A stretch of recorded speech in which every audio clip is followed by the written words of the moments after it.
La siguiente es una presentación de El Mundo de Mañana. Bienvenido al Mundo de Mañana, un gusto de que esté con nosotros. En el programa de hoy, lo voy a desafiar a que considere una pregunta muy importante. ¿Por qué la mayoría de los cristianos prefieren ignorar los días santos mencionados en la Biblia y los sustituyen por festividades que nunca fueron celebradas por Jesucristo o sus apóstoles? ¿Tiene alguna importancia cuáles días celebramos mientras nos den tiempo libre en el trabajo, vayamos a fiestas y disfrutemos reuniones con amigos y familiares? Sí, amigo, tiene importancia.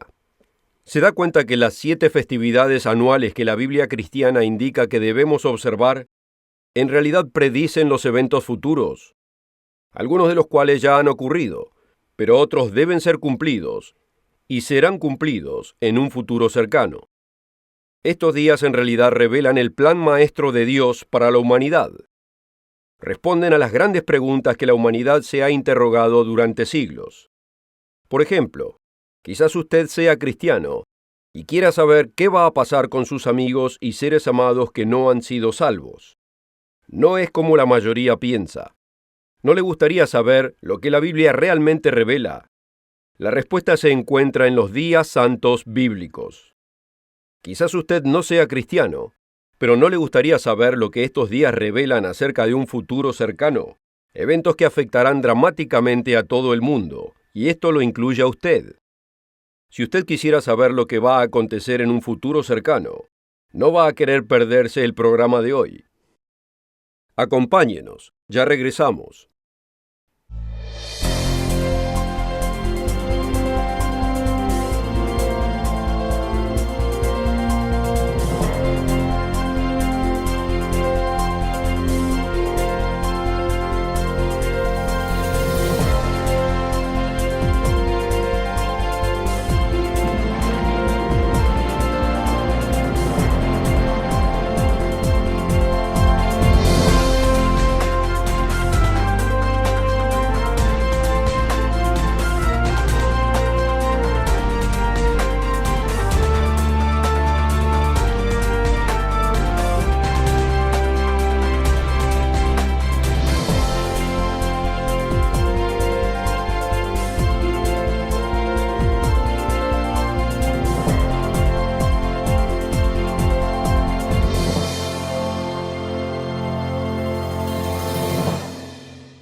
Bienvenido nuevamente al Mundo de Mañana. En el programa de hoy, veremos cómo los días santos bíblicos tienen un profundo significado para usted, para sus seres amados y para toda la humanidad. Prepárese para una gran sorpresa. El primer día santo bíblico es conocido como Pascua. Para entenderlo debemos retroceder en el tiempo, un largo tiempo, aproximadamente 3.450 años atrás. Porque ciertos eventos que ocurrieron entonces establecieron el escenario para eventos que tomarían lugar en un futuro distante. El año era el 1440 a.C. y el lugar era Egipto. Los descendientes del pueblo conocido como Israel eran esclavos en la tierra de Egipto. La vida era difícil y ellos deseaban ser libres, y Dios les envió un Salvador en la persona de Moisés. El mensaje de Moisés era simple: deja ir a mi pueblo. Amigo, póngase en las sandalias de Faraón. Él gobernaba uno de los imperios más grandes de ese entonces. ¿Quién era este Moisés que demandaba tal cosa? Lo que el faraón no entendía era que el autor de esta petición era el Dios Todopoderoso, el creador de los cielos y la tierra. Los estudiantes bíblicos saben que Dios usó a Moisés para derramar 9 imponentes plagas en Egipto, destruyendo el sembradío y el ganado y haciéndoles la vida miserable. Pero el faraón rehusaba dejar salir a Israel. Pero llegaría otra plaga, la 10ª plaga, la cual es relevante inclusive hasta en el día de hoy. Veamos cómo le fue anunciada a Faraón. Dijo pues Moisés: el Señor ha dicho así: a la medianoche yo saldré por en medio de Egipto, y morirá todo primogénito en tierra de Egipto. Y habrá gran clamor por toda la tierra de Egipto, cual nunca hubo antes, ni jamás habrá. Pero contra todos los hijos de Israel, ni un perro ladrará, ni a hombre ni a bestia, para que sepan cómo el Señor hace distinción entre los egipcios y los israelitas. ¿Cómo pudo tomar lugar tal separación entre los israelitas y los egipcios? Los israelitas fueron instruidos en separar un cordero de un año y matarlo en el ocaso del día 14 del mes. Y luego, con parte de esa sangre, deberían pintar los dinteles de la puerta y los postes laterales de la puerta en las casas donde vivían. Después de esto deberían rostizar y comer el cordero con pan sin levadura e hierbas amargas, y quedarse dentro de sus casas hasta que amaneciera. Veamos qué pasó con los egipcios y todos los demás que no siguieron esta instrucción. Y aconteció que a la medianoche, el Señor hirió a todo primogénito en la tierra de Egipto, desde el primogénito de Faraón que se sentaba sobre su trono, hasta el primogénito del cautivo que estaba en la cárcel, y todo primogénito de los animales. Este evento fue recordado año tras año por los hijos de Israel, acompañado de una comida especial en el día asignado. Y les fue instruido que les enseñaran a sus hijos lo siguiente: y cuando os dijeren vuestros hijos, ¿qué es este rito vuestro? Vosotros responderéis, es la víctima de la Pascua del Señor, el cual pasó por encima de las casas de los hijos de Israel en Egipto, cuando hirió a los egipcios y libró nuestras casas. La Pascua es el primero de 7 festivales anuales que les fueron dados a Israel, pero tiene significado para mucho más lejos que ese momento y que cualquier nación en particular. Casi 1500 años después, otro Salvador llegaría en la persona de Jesucristo. Él es el Salvador no solo de Israel, sino de todas las naciones y razas. Y la Pascua tomaría un significado mucho más grande. Cuando llegó a sus 30 años, Jesús de Nazaret comenzó a predicar el Evangelio, o sea, las buenas nuevas del reino de Dios. Él hacía milagros tan genuinos y extraordinarios que hasta sus críticos tenían que admitir que eran obra de Dios. Cuando un fariseo y dirigente judío se acercó a Jesús durante la noche, le confesó lo siguiente: Rabí, sabemos que has venido de Dios como maestro, porque nadie puede hacer estas señales que tú haces si no está Dios con él. Pero después de 3 años y medio, los celos y el resentimiento llevaron a los judíos a entregarlo a los romanos, para que fuese sacrificado. Esto es bien conocido por cualquiera que lea el Nuevo Testamento de la Biblia. Pero lo que generalmente no es entendido es la cronología de su muerte por crucifixión. Era costumbre de Jesús observar los días santos y fiestas que Dios le dio al antiguo Israel. Mientras él crecía, cada año su familia viajaba a Jerusalén, en el día que acabamos de leer, instituido hacía 1500 años atrás, para guardar la Pascua. Sus padres iban todos los años a Jerusalén en la fiesta de la Pascua, y cuando tuvo 12 años, subieron a Jerusalén conforme a la costumbre de la fiesta. Más adelante, al final de su ministerio de 3 años y medio, Jesús subió a Jerusalén una vez más, a celebrar la Pascua. Esta no sería una Pascua cualquiera. Los cristianos nominales suelen hablar de la última cena que Jesús compartió con sus discípulos. Muchas pinturas fueron hechas representando a este evento, pero pocos se dan cuenta que esta no era una cena cualquiera, sino que de hecho era la Pascua. Aunque los discípulos de Jesús estaban conmemorando los eventos del Éxodo, Jesús se enfocaba en el futuro. Él se levantó y lavó los pies de los discípulos, algo que era hecho normalmente por el sirviente de la casa. Esto fue para enseñarnos que debemos vivir una vida sirviendo humildemente a los demás. Y luego instituyó lo que debía ser llamado la Pascua del Nuevo Testamento. Mateo capítulo 26, versículos 26 al 28, explica lo siguiente. Y mientras comían, tomó Jesús el pan y bendijo y lo partió y dio a sus discípulos y dijo: Tomad, comed, esto es mi cuerpo. Y tomando la copa, y habiendo dado gracias les dio, diciendo: Bebed de ella todos, porque esto es mi sangre que por muchos es derramada para remisión de los pecados. Después de la cena, Jesús salió afuera con sus discípulos al jardín de Getsemaní. Fue aquí que Judas, uno de los 12 discípulos, lo traicionó. La compañía de soldados que acompañaba a Judas lo llevó arrestado, lo golpearon brutalmente lo escarnecieron y finalmente lo crucificaron. Todo esto ocurrió en el día que la Biblia llama la Pascua. La oferta de hoy es absolutamente gratis, sin costo ni obligación. Visítenos en elmundodemañana.org. Encuéntrenos en Facebook y síganos en Twitter.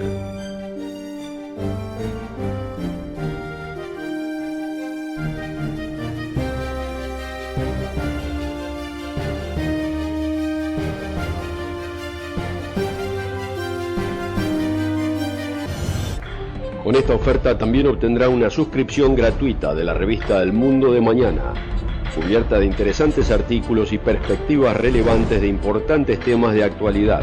El Mundo de Mañana lo mantendrá actualizado con noticias internacionales, profecía bíblica y el significado de la vida misma. El Mundo de Mañana. Llame hoy. Sabemos que en el año hay 365 días. Y Jesús pudo haber sido crucificado en cualquiera de estos. Pero no fue así. Fue crucificado en el día de la Pascua, después de haber celebrado la cena de la Pascua la noche anterior. Notemos que la Biblia cuenta los días desde un ocaso hasta el próximo ocaso. ¿Fue todo esto coincidencia? No, en absoluto. Fue planeado así con mucha anticipación. El simbolismo debe ser obvio. Algunos años antes, Juan el Bautista vio a Jesús acercándosele y anunció a los que estaban presentes: «He aquí el Cordero de Dios que quita el pecado del mundo». En este enunciado llegamos a entender el rol que jugaría Jesús en su vida. Los corderos sacrificados eran solamente un símbolo de lo que Jesucristo haría por el mundo. Así como para aquellos que pintaron los dinteles de sus puertas con la sangre del cordero sacrificado en los tiempos del éxodo de Egipto, de igual modo la sangre de Cristo protegería a aquellos que son de Él. Jesús es la materialización del Cordero de la Pascua, y esto es dejado en claro en 1 Corintios capítulo 5, versículo 7, porque nuestra Pascua, que es Cristo, ya fue sacrificada por nosotros. Para entender completamente lo que significa que Cristo sea nuestra Pascua, debemos entender el problema del pecado. De acuerdo a 1 de Juan 3:4, todo aquel que comete pecado infringe también la ley, pues el pecado es la transgresión de la ley. Y Pablo nos dice que cuando pecamos nos ganamos algo. ¿Y qué es exactamente lo que nos ganamos cuando transgredimos la ley de Dios? Porque la paga del pecado es muerte, mas la dádiva de Dios es vida eterna en Cristo Jesús, Señor nuestro. Así es, amigo, quedamos bajo la pena de muerte. Como nos es dicho en el 3 capítulo de Romanos, por cuanto todos pecaron y están destituidos de la gloria de Dios.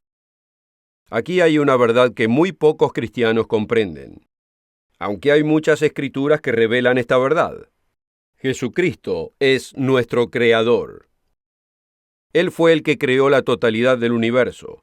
Él es el que le dio vida a nuestros primeros padres. Y Él es el que pronunció los 10 mandamientos ante el antiguo Israel.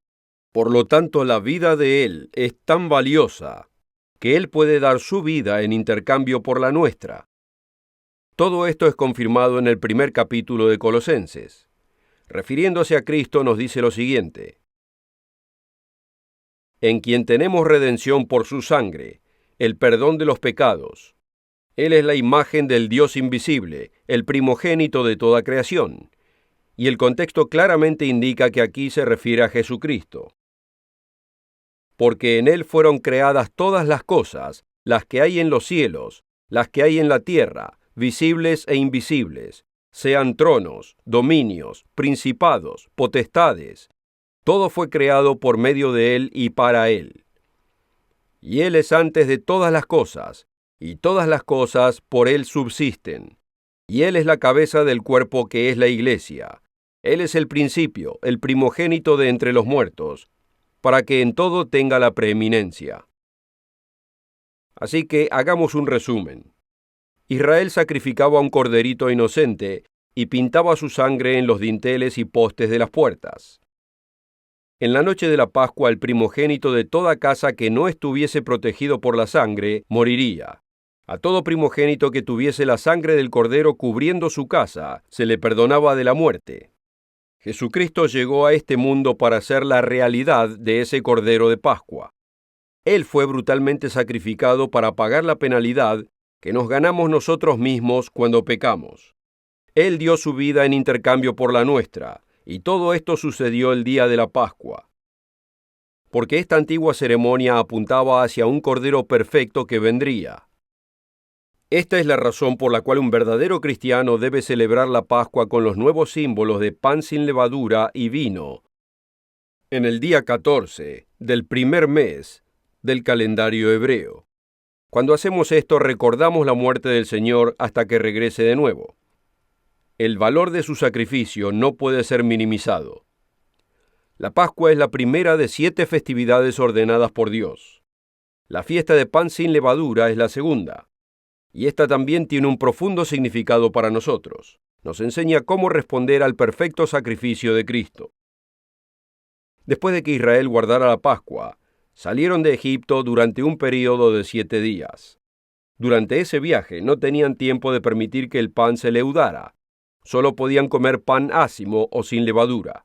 Y este período de 7 días de comer pan sin levadura pasó a ser una celebración anual, la cual continúa entre los judíos hasta hoy en día. Y además continúa entre los cristianos que entienden el significado de este período de tiempo. Veamos primeramente el mandamiento del Antiguo Testamento de observar esta festividad de 7 días después de pasada la Pascua. En el mes primero, a los 14 del mes, entre las 2 tardes, Pascua es del Señor. Y a los 15 días de este mes es la fiesta solemne de los panes sin levadura al Señor. 7 días comeréis panes sin levadura. El primer día tendréis santa convocación, ningún trabajo servil haréis. El séptimo día será santa convocación, ningún trabajo servil haréis. ¿Qué posible relevancia puede tener esto para usted y para mí? Muchos piensan que esto es solo para los judíos, y que hace mucho fue abolido por el sacrificio de Cristo. ¿Pero es esto lo que la Biblia enseña? Veamos primeramente cómo Jesús guardó estos días desde su juventud. Y cuando tuvo 12 años, subieron a Jerusalén conforme a la costumbre de la fiesta.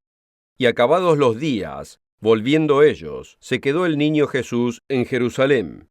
Notemos que la Pascua es solamente un día, pero la referencia aquí de los días es entendido por los serios eruditos bíblicos que se refiere a los días de pan sin levadura que prosiguen después de la Pascua. Algunos contienden que esto fue antes de su sacrificio y que después de su crucifixión estos días ya no deberían ser observados. Pero nuevamente, ¿es esto lo que enseña la Biblia? El apóstol Pablo muchas veces es usado para decir que todas estas festividades fueron abolidas. Así que veamos sus propias palabras con relación no de los judíos, sino de los gentiles en la ciudad de Corinto. Aquí encontramos que un gran pecado ocurría con uno de los miembros de esta congregación. Pablo explica que la tolerancia hacia ese pecado era como la levadura cuando se hincha. En otras palabras, estaban llenos de orgullo por su actitud permisiva. No es buena vuestra jactancia. ¿No sabéis que un poco de levadura leuda toda la masa? Limpiad pues la vieja levadura, para que seáis nueva masa, como sois sin levadura, porque nuestra Pascua, que es Cristo, fue sacrificada por nosotros. Y notemos lo siguiente: así que celebremos la fiesta, no con la vieja levadura ni con la levadura de malicia y de maldad, sino con panes sin levadura de sinceridad y de verdad. Esta es una clara admonición del apóstol Pablo a los corintios gentiles de que celebren la fiesta. Pero es más que esto. Nos da la comprensión del Nuevo Testamento del significado de esta fiesta. Es un recordatorio anual de que debemos quitar el pecado de nuestras vidas. Así como la antigua Israel tuvo que salir de Egipto, que es una figura del pecado, nosotros debemos salir del Egipto espiritual. Egipto era una metáfora perfecta del pecado, porque el pecado nos mantiene en cautividad. Podemos usar el término moderno adicción, porque eso es lo que el pecado es. El pecado nos esclaviza, y pasamos a ser adictos del mismo, y es un capataz muy cruel. Todo lo que hay que hacer es ver al abuso de drogas, aunque tomar un vaso de vino o algo similar no llega a ser un problema, y puede tener beneficios positivos si es usado en moderación. Perjudica en gran manera y hasta destruye al individuo que se abusa. Pasa a ser una adicción de la cual mucha gente nunca se repone. Otras maneras de abuso de sustancias no producen ningún beneficio positivo y son altamente esclavizantes, como las drogas y el cigarrillo. Los pecados sexuales y hasta los chismes son adictivos y esclavizantes. El primero y el último de los días de los panes sin levadura son días solemnes, días de reposo y adoración. Fue en el 7º día de esta festividad cuando los hijos de Israel cruzaron el Mar Bermejo. Esto es muy significativo. Como vemos, detrás de las festividades de Dios hay significado. Para el cristiano del Nuevo Testamento, este 7º día tiene un gran significado. Porque no quiero, hermanos, que ignoréis que nuestros padres todos estuvieron bajo la nube, y todos pasaron por el mar, y todos en Moisés fueron bautizados en la nube y en el mar. Hagamos un resumen. La Pascua es figura de la muerte de Cristo, como sacrificio para pagar la penalidad por nuestros pecados.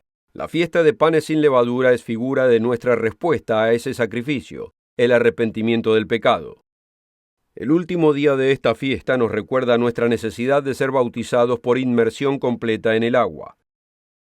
Ahora veamos la tercera festividad, y veamos cómo encaja en el plan maestro de Dios. La tercera festividad es Pentecostés. Este fue el día cuando Dios hizo un pacto con Israel después de la salida de Egipto, y les dio los 10 mandamientos.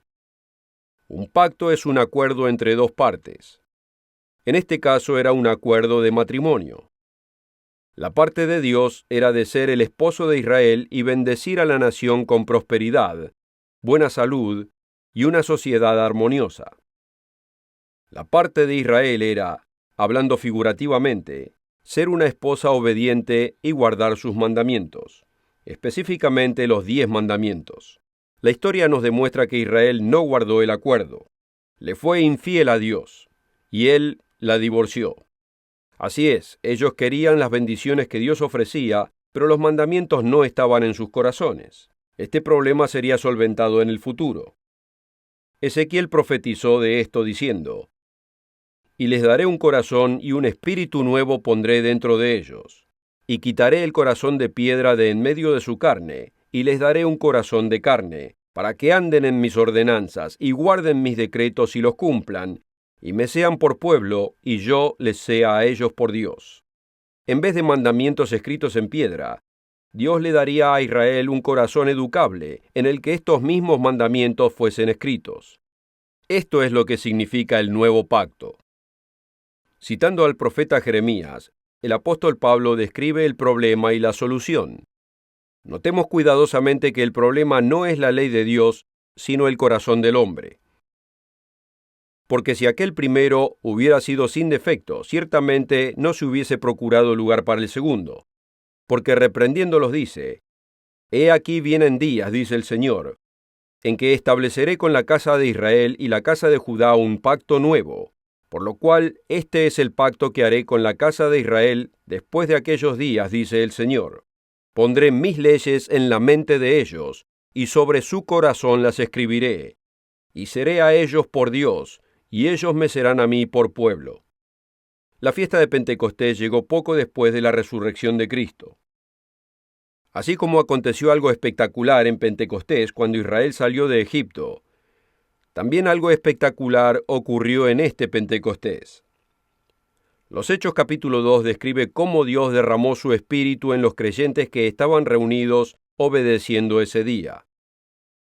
Amigo, en el primer Pentecostés, Dios entregó los 10 mandamientos escritos en piedra.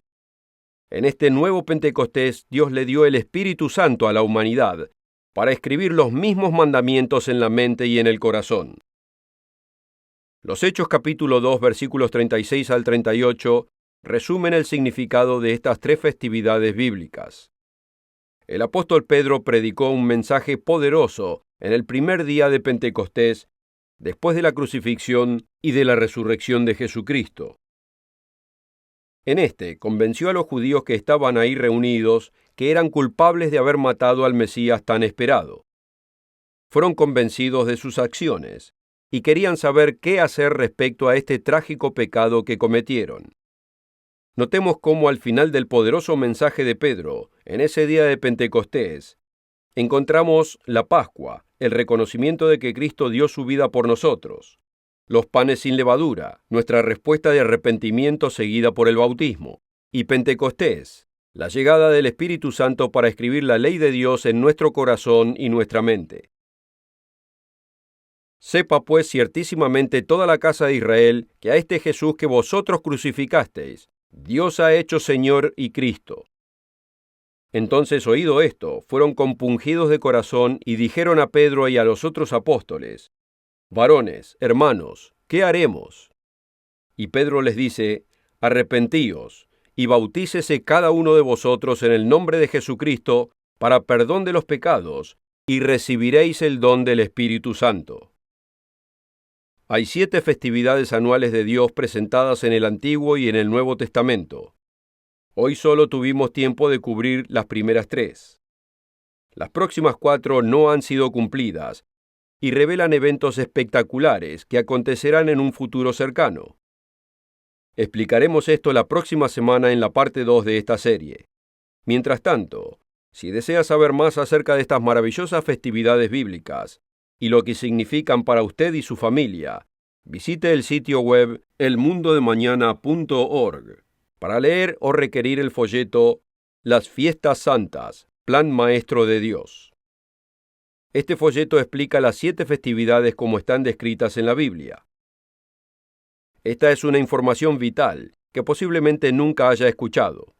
Asegúrese de encontrarnos la próxima semana para ver la parte 2 del Plan Maestro de Dios. Nos vemos la próxima semana a la misma hora y en la misma estación. Hasta entonces, queridos amigos. Para ver el programa de hoy o para ordenar la oferta gratuita, visítenos en elmundodemañana.org y recuerde de encontrarnos en Facebook y asegúrese de seguirnos en Twitter. El programa precedente fue producido por la Iglesia del Dios Viviente.